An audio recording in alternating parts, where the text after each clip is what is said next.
Rajeev ചന്ദ്രശേഖറിന്റെ lead ഇപ്പോൾ 2151.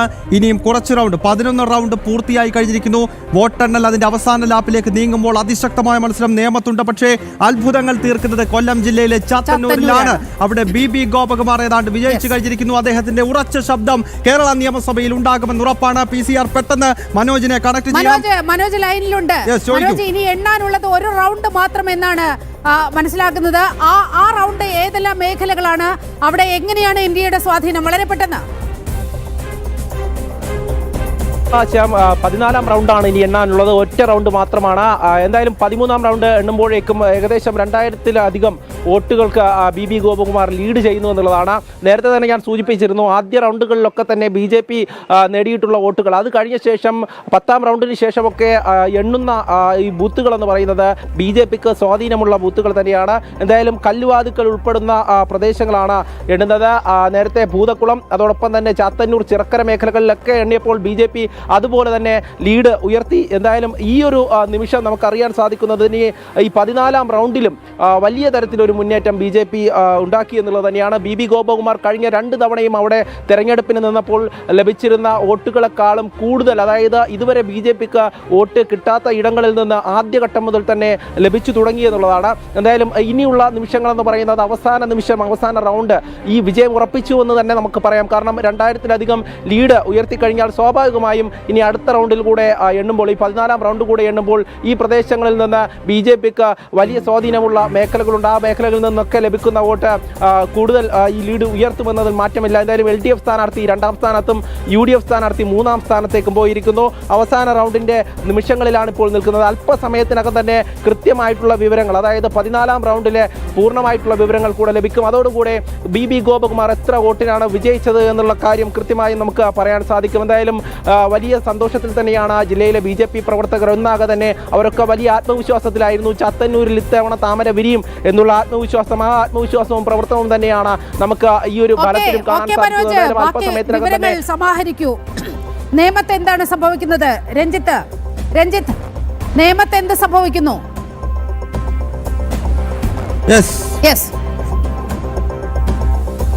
ചാത്തന്നൂരും നേമവുമാണ് BJP ഈ നിമിഷത്തിലും ലീഡ് തുടരുന്നത്. ചാത്തന്നൂരിലെ വിശദാംശങ്ങളാണ് മനോജ് നൽകിയത്. ഇനി ഒരേ ഒരു റൗണ്ട് മാത്രമാണ് ചാത്തന്നൂരിൽ എണ്ണാനിരിക്കുന്നത്. ആ റൗണ്ടിൽ കൂടി ഇപ്പോഴത്തെ ലീഡ് നിലനിർത്താൻ കഴിഞ്ഞാൽ ചാത്തന്നൂരിൽ ചരിത്രം വിരിയുമെന്ന കാര്യത്തിൽ സംശയമില്ല. ഇനി നേമത്തേക്കാണ് പോകുന്നത്. കാരണം ഭയങ്കര ത്രില്ലടിപ്പിക്കുന്ന പോരാട്ടം നേമത്ത് നടക്കുകയാണ്. രഞ്ജിത്ത് അമ്പാടി വിശദാംശങ്ങളുമായി ചേരുകയാണ്. രഞ്ജിത്ത്, ഈ നേമത്ത് എന്താണ് ഇപ്പോൾ നടക്കുന്നത്? നേമത്ത് ഇപ്പോൾ 11 റൗണ്ടുകൾ പൂർത്തിയായിരിക്കുന്നു. 11 റൗണ്ടുകൾ പൂർത്തിയാകുമ്പോൾ 2155 ലീഡ് കുറഞ്ഞിരിക്കുന്നു എന്നുള്ളതാണ് ലഭിക്കുന്ന ഏറ്റവും പ്രധാനപ്പെട്ട വിവരം. നേമത്ത് ലീഡ് നില നേരത്തെ 4000-ലധികമായിരുന്നുവെങ്കിൽ അത് കുറഞ്ഞിരിക്കുന്നു. പക്ഷേ നേരത്തെ ഞാൻ സൂചിപ്പിച്ച പോലെ തന്നെ കോൺഗ്രസിന്, ഇടതുപക്ഷത്തിന് സ്വാധീനമുള്ള മേഖലകളിൽ ആണ് 11ാം റൗണ്ട് എണ്ണിയത്. ഇനിയുള്ള 7 റൗണ്ടുകളിൽ കൃത്യമായി തന്നെ 4 മേഖലകൾ BJPക്ക് കൃത്യമായി സ്വാധീനമുള്ള മേഖലകളാണ്. ആ മേഖലകളിൽ കരിമം, തിരുവല്ലം അടക്കമുള്ള മേഖലകളിൽ BJPക്ക് കൃത്യമായ വോട്ട് ഷെയറുണ്ട്. പാപ്പനംകോടുണ്ട്. ആ മേഖലകൾ എണ്ണി വരുമ്പോൾ ഈ ലീഡ് നില വർദ്ധിക്കുമെന്ന് തന്നെയാണ് കരുതേണ്ടത്. അങ്ങനെ തന്നെയാണ് പോകേണ്ടത്. ഞാൻ സൂചിപ്പിച്ച പോലെ തന്നെ നേരത്തെ കഴിഞ്ഞ തവണ BJP നേടിയ വോട്ടുകൾ ഈ മേഖലകളിൽ ഈ 11 റൗണ്ടുകൾ എണ്ണിയപ്പോൾ BJP നേടിയ വോട്ടുകൾ ഇത്തവണ കൃത്യമായി തന്നെ BJP പിടിച്ചിട്ടുണ്ട്. അതേസമയം കഴിഞ്ഞ തവണ 55,000-ലധികം വോട്ട് നേടിയ ശിവൻകുട്ടി ഇത്രത്തോളം 11 റൗണ്ടുകൾ പൂർത്തിയാകുമ്പോൾ കഴിഞ്ഞ തവണ നേടിയ വോട്ടുകൾ നേടിയിട്ടില്ല. UDF സ്ഥാനാർത്ഥിയും നേടിയിട്ടില്ല എന്നുള്ളതാണ് ഏറ്റവും ശ്രദ്ധേയമായ കാര്യം. BJP കൃത്യമായി തങ്ങളുടെ വോട്ട് വിഹിതം തങ്ങളുടെ സ്വാധീന മേഖലകളിൽ നേടുകയും മറ്റുള്ള ഇടത്ത് നിലനിർത്തുകയും ചെയ്യുന്നുണ്ട് എന്നുള്ളതാണ് ഇതുവരെ 11 റൗണ്ടുകൾ ആകുമ്പോൾ നമുക്ക് നൽകാൻ കഴിയുന്ന വിവരം. നേമത്തെ സാഹചര്യം അതാണ്. രഞ്ജിത്ത് തുടരുക. തലശ്ശേരിയിൽ കാരായി രാജന്റെ ലീഡ് ഉയർന്നിട്ടുണ്ട്. മുസ്തഫയുടെ ലീഡ് 3798. സന്ദീപ് വാര്യർ വിജയിക്കും എന്നുള്ള ഒരു പ്രതീക്ഷയായിരുന്നു ചില റൗണ്ടുകളിലൊക്കെ കണ്ടത്. അതിന് വിരുദ്ധമായ ചില ലീഡ് നിലയാണ് ബി ഗോപകുമാറിന്റെ ലീഡ് 3334 കടന്നിരിക്കുകയാണ്. പ്രിയപ്പെട്ട പ്രേക്ഷകരെ, കൊല്ലം ജില്ലയിലെ ചാത്തന്നൂരിൽ അത്ഭുതങ്ങൾ പിറക്കുകയാണ്. BJPയുടെ ലീഡ് 3334. കേരള നിയമസഭയിൽ ബി ഗോപകുമാറിന്റെ ശബ്ദം ഉയർന്നു കേൾക്കും എന്ന കൃത്യമായ സന്ദേശമാണ് ഈ ഘട്ടത്തിൽ ചാത്തന്നൂർ നൽകുന്നത്. ഈ സുപ്രധാനമായ നിയമസഭാ തെരഞ്ഞെടുപ്പിൽ ചാത്തന്നൂരിൽ താമര വിരിയുകയാണ്. 2016 അവിടെ 33,000 വോട്ടുകളാണ് ബി ഗോപകുമാർ പിടിച്ചത്. പ്രേക്ഷകർ അറിയേണ്ടത് 2011 BJPക്ക് കേവലം 3000 വോട്ടുകൾ മാത്രമുള്ള ഒരു മണ്ഡലമാണ്. 2011 3000-ൽ നിന്നും 33,000-ലേക്ക് ആ വോട്ട് ഉയർത്തിയ വ്യക്തിയുടെ പേരാണ് ബി ഗോപകുമാർ. 2021 എത്തുമ്പോൾ ആ 33,000 എന്നത് 42,000 ആക്കി ഉയർത്തിയ വ്യക്തിയുടെ പേരാണ് ബി ഗോപകുമാർ. ഇപ്പോൾ അദ്ദേഹത്തിന്റെ ലീഡ് 3000 കടന്നിരിക്കുകയാണ്. അങ്ങനെയെങ്കിൽ ആ മണ്ഡലത്തിൽ താമര വിരിയുമെന്ന് ഏതാണ്ട് ഉറപ്പാണ്. രഞ്ജിത്തിലേക്ക് ഞാൻ വീണ്ടും പോകുകയാണ്. രഞ്ജിത്ത്, നേമത്തെ സാഹചര്യം എന്താണ്? അതുകൂടി വളരെ പെട്ടെന്ന് പറയുമോ? തന്നെയാണ് ഞാൻ നേരത്തെ പറഞ്ഞു വന്നത്. ഗൗതം, നേമത്ത് ഇനി 7 റൗണ്ടുകളാണ് എണ്ണാനുള്ളത്. അതിൽ 12ാമത്തെ റൗണ്ടാണ് ഇപ്പോൾ എണ്ണിക്കൊണ്ടിരിക്കുന്നത്. 12ാമത്തെ റൗണ്ട് പാപ്പനംകോട് മേഖലയുടെ ചില പ്രദേശങ്ങളാണ്. ആ മേഖലകളിൽ കൃത്യമായി തന്നെ BJPക്ക് NDAക്ക് വോട്ടുണ്ട്. അവിടെ കൃത്യമായി കോർപ്പറേഷൻ കൗൺസിലർമാരുണ്ട്. ആ മേഖലകളിൽ നിന്നുള്ള വോട്ടുകൾ ലഭിക്കുമ്പോഴും 13ഉം 14ഉം റൗണ്ടുകൾ എണ്ണുമ്പോഴും BJPയുടെ വോട്ട് വർദ്ധിക്കുമെന്ന് തന്നെയാണ് കരുതുന്നത്. വളരെ ഇഞ്ചോടിഞ്ച് പോരാട്ടം. നേരത്തെ ഞാൻ സൂചിപ്പിച്ച പോലെ 11 റൗണ്ടുകൾ എണ്ണുമ്പോൾ BJP കഴിഞ്ഞ തവണ നേടിയ വോട്ടുകൾ BJP നേടിയിട്ടുണ്ട്. എന്നാൽ CPM-ഉം അല്ലെങ്കിൽ ഇടതുപക്ഷവും കോൺഗ്രസും UDF-ഉം കഴിഞ്ഞ തവണ 11 റൗണ്ടുകൾ എണ്ണിയപ്പോൾ നേടിയ വോട്ടുകൾ ഇത്തവണ നേടിയിട്ടില്ല. അതിൽ ചെറിയ കുറവുകളുണ്ട്. അപ്പോൾ ഈ കഴിഞ്ഞ തവണ 55,000-ലധികം വോട്ടാണ് ശിവൻകുട്ടി നേടിയെങ്കിൽ 51,900 വോട്ടുകൾക്ക് 3,800 വോട്ടുകൾക്കാണ് കുമ്മന പരാജയപ്പെട്ടത്. അവിടെ 36,000-ലധികം വോട്ടുകളാണ് കഴിഞ്ഞ തവണ മത്സരിച്ച കെ മുരളീധരൻ നേടിയത്. അപ്പോൾ ആ ഒരു കൃത്യമായ ഒരു ഫൈറ്റ് ഇത്തവണ നടക്കുന്നുണ്ട്. ഇത്തവണ ശബരിനാഥ് ആ 35,000-ഓളം വോട്ടുകൾ നേടിയില്ലെങ്കിൽ അത് സ്വാഭാവികമായും BJPക്ക് അനുകൂലമായ സാഹചര്യം ഉണ്ടാകും. BJP കൃത്യമായി തങ്ങളുടെ പോക്കറ്റുകളിലെ വോട്ട് കൃത്യമായി തന്നെ നേടിയിട്ടുണ്ട് എന്നുള്ളതാണ് ഇതുവരെ 11 റൗണ്ടുകളിൽ നൽകാൻ കഴിയുന്ന വിവരം. ഇനിയുള്ള ക്രൂഷ്യലായിട്ടുള്ള 12, 13, 14 റൗണ്ടുകളാണ് പ്രധാനമായുള്ളത്. ആ റൗണ്ടുകൾ കൃത്യമായി ഈ മണ്ഡലത്തിലെ ഫലസൂചനയെ കൃത്യമായി തന്നെ സ്വാധീനിക്കും എന്ന കാര്യത്തിൽ യാതൊരു സംശയവും വേണ്ട. ചാത്തന്നൂർ അപ്പോൾ ഉറപ്പിച്ചു കഴിഞ്ഞിരിക്കുകയാണ്. 3,334 വോട്ടിന്റെ ലീഡാണ്. ഇനി അവിടെ നിന്ന് ഒരു പുറകിൽ പോക്കില്ല. വളരെ കൃത്യമായി ഒരു റൗണ്ട് കൂടിയുണ്ട്. പക്ഷേ മനോജ് തരുന്ന വിവരങ്ങൾ അനുസരിച്ച് അതെല്ലാം BJPക്ക് വലിയ സ്വാധീനമുള്ള മേഖലകൾ തന്നെയാണ്. അതായത് ചാത്തന്നൂർ ഉറപ്പിച്ചു എന്നാണ് ഈ നിമിഷം പറയേണ്ടത്. മറ്റു ചില വിജയങ്ങൾ കൂടി നമുക്ക് പെട്ടെന്ന് നോക്കാം. മൂവാറ്റുപുഴയിൽ UDFന്റെ മാത്യു കുഴൽനാടൻ വിജയിച്ചിരിക്കുകയാണ്. 41,717 വോട്ടാണ് മാത്യു കുഴൽനാടന് ലഭിച്ചിരിക്കുന്നത്. മാത്യു കുഴൽനാടൻ വിജയിച്ചിരിക്കുന്നു. പിറവത്ത് UDFന്റെ അനൂപ് ജേക്കബ് വിജയിച്ചിരിക്കുകയാണ്. 43,166 വോട്ടാണ് അനൂപ് ജേക്കബിന് ലഭിച്ചത്. മഞ്ചേശ്വരത്തെ കെ സുരേന്ദ്രന്റെ വോട്ട് നില കൂടി വരുന്നുണ്ട്. 26,093 വോട്ടുകൾക്ക് പിന്നിലാണ്.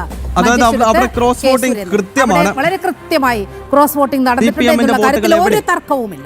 മഞ്ചേശ്വരത്ത് സ്വാഭാവികമായും കേരള രാഷ്ട്രീയം ഇനിയും വളരെ ഗൗരവത്തോടെ ചർച്ച ചെയ്യേണ്ട ഒരു വിഷയമാണ്. കാരണം തിരുവനന്തപുരം സെൻട്രൽ 324 CP ജോണിന്റെ ലീഡ് കുറയുന്നു എന്ന വിവരങ്ങൾ വരികയാണ്. ഇപ്പോൾ രഞ്ജിത്ത് നൽകുന്ന വിവരമനുസരിച്ച് ആ തീരദേശ മേഖലകളിലേക്ക് കൗണ്ടിംഗ് കഴിഞ്ഞു കാണും എന്നാണ് വിശ്വസിക്കുന്നത്.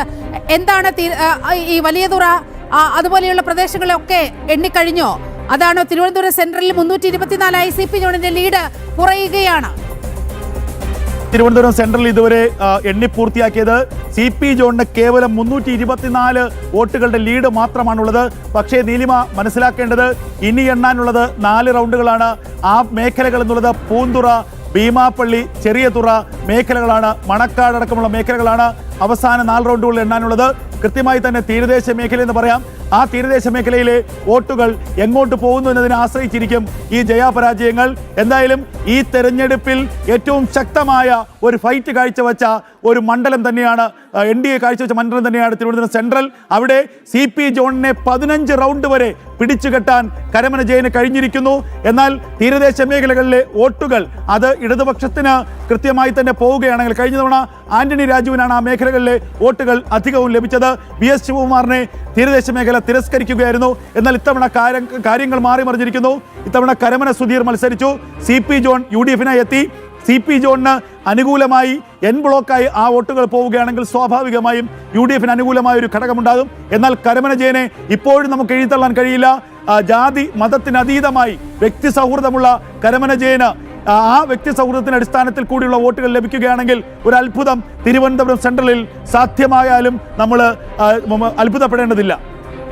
തിരുവനന്തപുരം സെൻട്രൽ അത്ഭുതങ്ങൾ തീർക്കുമോ എന്ന പ്രസക്തമായ ചോദ്യം ഈ നിമിഷം ഉയരുകയാണ്. BJP തിരുവനന്തപുരം സിറ്റി ജില്ലയുടെ അധ്യക്ഷൻ കരമന ജയൻ, അദ്ദേഹം അവിടെ ഇതാ വലിയ മത്സരം കാഴ്ചവെക്കുകയാണ്. കേവലം 324 വോട്ടുകൾക്ക് മാത്രമാണ് കരമന ജയൻ ഇപ്പോൾ പിന്നിൽ നിൽക്കുന്നത്.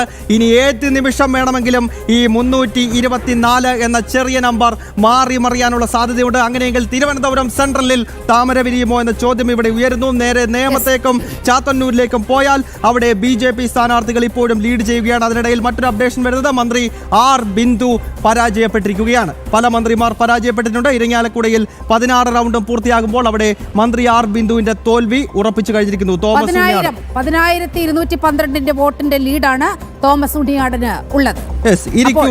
ഇരിക്കൂറിൽ UDF സ്ഥാനാർത്ഥി സജീവ് ജോസഫ് റെക്കോർഡ് ഭൂരിപക്ഷത്തിൽ വിജയിച്ചു. 13 റൗണ്ട് പൂർത്തിയാകുമ്പോൾ 35,164 വോട്ടിന്റെ ലീഡാണ് ഇരിക്കൂറിൽ UDF സ്ഥാനാർത്ഥിക്ക് ലഭിച്ചിരിക്കുന്നത്. അങ്ങനെ സമയം 2:06 കഴിഞ്ഞിരിക്കുന്നു. ഇപ്പോൾ നോക്കൂ, വട്ടിയൂർക്കാവ് പ്രശാന്തിന്റെ ലീഡ് 10 വോട്ടുകളിലേക്ക് പരിമിതപ്പെട്ടിരിക്കുന്ന ഒരു സാഹചര്യം. അവിടെ കെ മുരളീധരൻ ലീഡ് ചെയ്യുന്നുണ്ടായിരുന്നു. പക്ഷേ പ്രശാന്തിന്റെ ലീഡ് ഇപ്പോൾ പ്രശാന്ത് തിരിച്ചു കയറി. പക്ഷേ കേവലം 10 വോട്ടിന്റെ ലീഡ് മാത്രമാണ് അവിടെ പ്രശാന്തിന് ഉള്ളത്.